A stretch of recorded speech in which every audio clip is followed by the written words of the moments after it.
Hi everyone, this is Alex Bowden from People First Talent and Retention Consulting, coming to you today in partnership with Remote Work Pros. And I wanted to follow up with the next step in our series, which is, we were talking about how to make this forced work from home work for you. And now we're going to talk about practical next steps, how to measure and make a plan for potential permanent work from home or transitioning back to the office.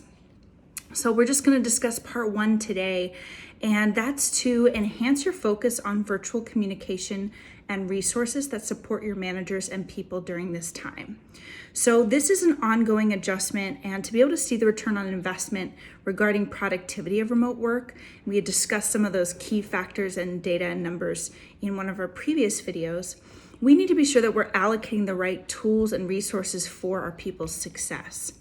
Now, this includes being more intentional around building culture and connection among your employees, especially now that you're not in a central location.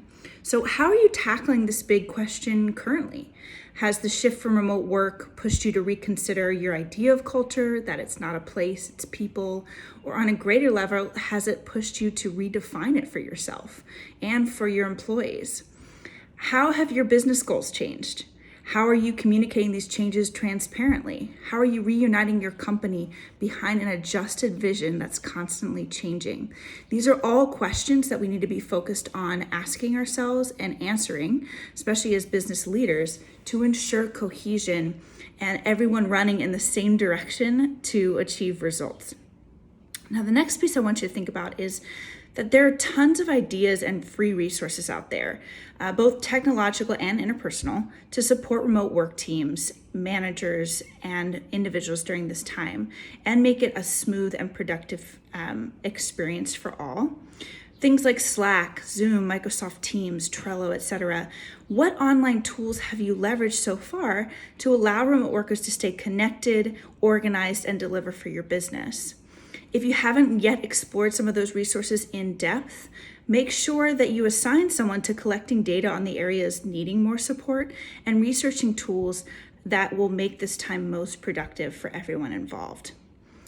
And the last piece I want to touch on is be careful how you communicate this transition back and whether you're going to allow remote work options in the future.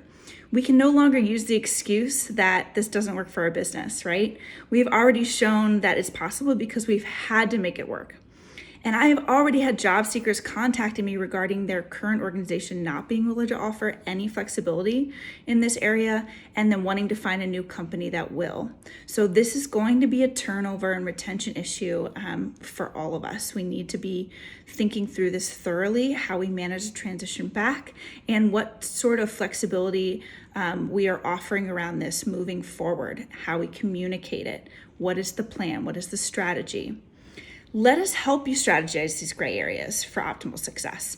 You can schedule a free discovery call directly with my team, and we can chat through your unique challenges and brainstorm some ideas that'll work for you. You can schedule directly on my calendar through Remote Work Pros, and I hope to hear from you. Stay tuned for part two.